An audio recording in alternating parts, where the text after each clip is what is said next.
Hello everyone, you're welcome to my class. Come with me, let's solve this interesting question on the board. The question says that we should calculate the area of the shape below, and this is the shape. If you look at this shape very well, you find out that it's an irregular shape, okay?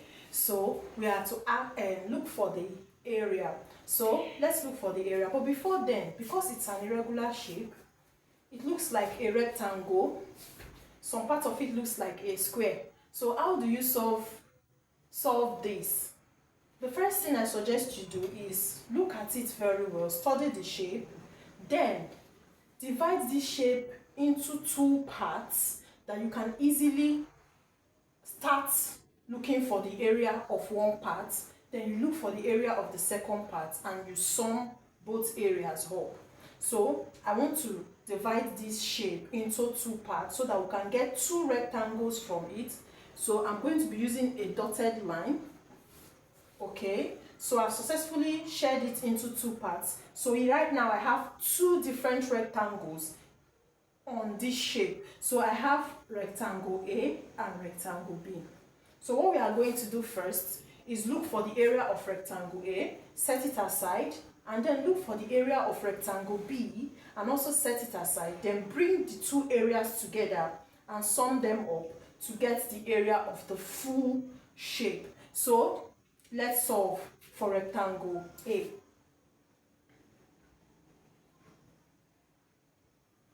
So area of rectangle A,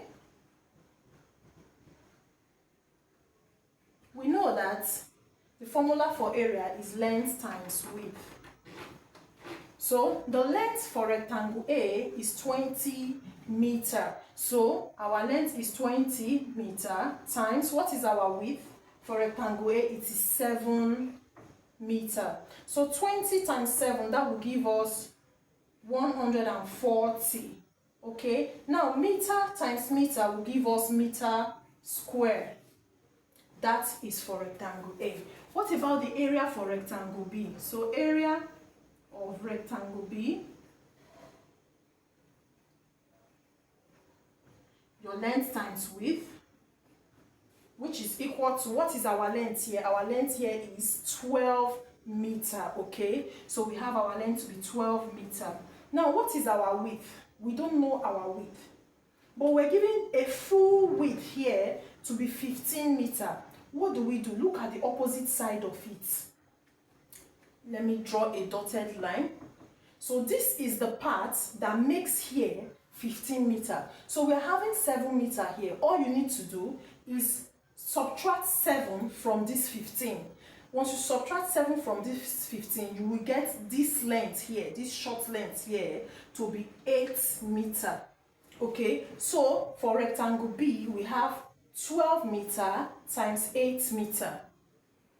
And that will give us 96. Meter times meter will give us meter squared. We are not true.